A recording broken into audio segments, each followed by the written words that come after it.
Okay, so to introduce yourself. Hi, my name is Collier, and I've been working in Forest Hill for the last 2.5 years. If you look towards him. And I've got a fantastic, organic, urban, bohemian cafe, which serves quality coffee in an urban, bohemian setting. Fantastic.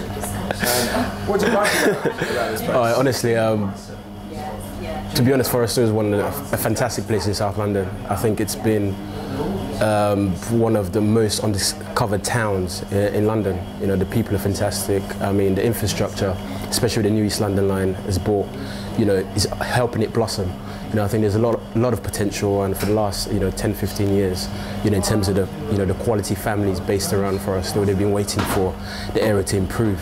And I think, it's got a long way to go, but, in terms of obviously business like From the Forest I've started 2.5 years ago, off a whim. I was renting a salon in West Norwood off a landlord who had, several problems with his current tenant in regards to the infrastructure of the space, and the shop was pretty much left in disarray, damaged. There was leaks everywhere, downstairs was in disrepair, and it was empty, prime location in front of the station, and it was closed for about 2.5 years.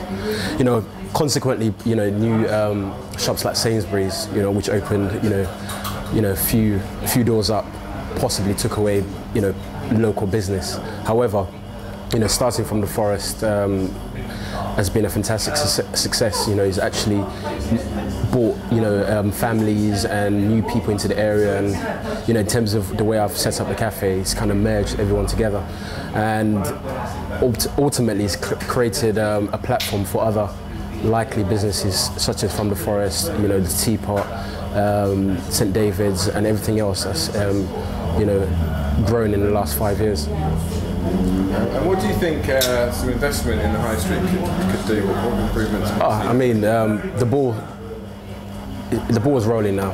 I think the ball started maybe 18 months ago.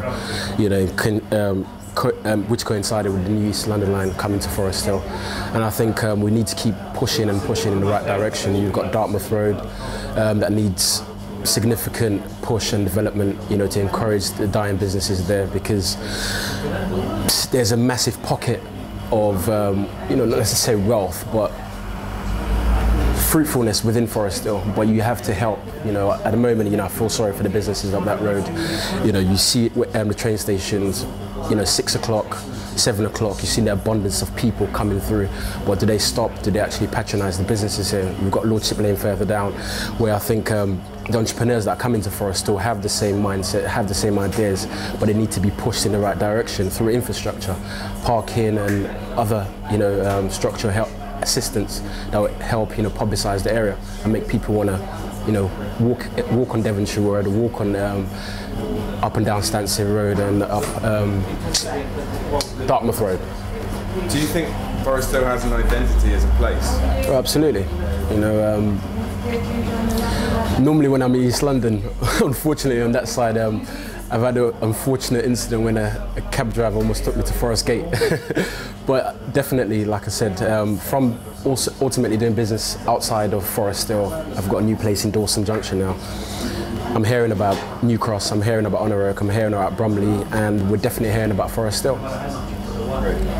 Can you tell us a bit about the success of your business and how it's grown from this? Oh, honestly, I'll probably just have to show you pictures, and sometimes they say pictures for 1,000 words. I think when I started, there's a picture on Flickr. I had my bike outside, a bread from Sainsbury's, and random coffee from, I don't know, goodness knows who I bought it from. And I think I bought a toasting machine from also Sainsbury's, which I've still kept. And in the last 18 months, through the support of people in Forest Hill that have supported me in starting my first cafe in this area, and actually believing in this area and actually giving it some energy and personality, we've grown to an industry which I'm learning lots more from, and I'm loving, and I'm enjoying, and I'm enjoying the people actually within the area. Very supportive, very supportive. So from Forest Hill, how many more? From the Forest Hill is my flagship store. Is where it will always have a special place in my heart in terms of even my training with my colleagues that have given me you know, cross-train their skills that had more experience within the industry. I feel that, you know, core of my team leaders I'll be working with in terms of From the Forest and potentially to the Jungle, actually, you know, evolving will come from the Forest. That's it. And how do you think the area could be improved? Marginally, it's I think you need just a stronger air in terms of, you know, people like Richard and the Forest Hill Society and other core groups that, you know, do fantastic work. You know, the work done opposite the station in regards to the flower beds, you know, people that actually put their time out and actually walk around patronising businesses and encourage them to actually stay alive.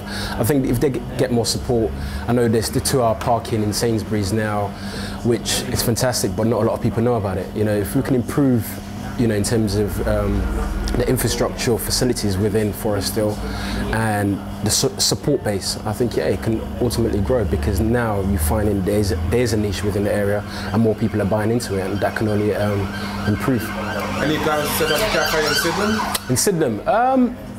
Yeah, that's a very interesting question, because even now I've just upgraded sourcing locally my bread from a fantastic bakery in Sydenham called Le Bon, and this set up about 4 months ago, probably over 4 months ago, and I've watched them grow. But they're going through a few technical issues, which I feel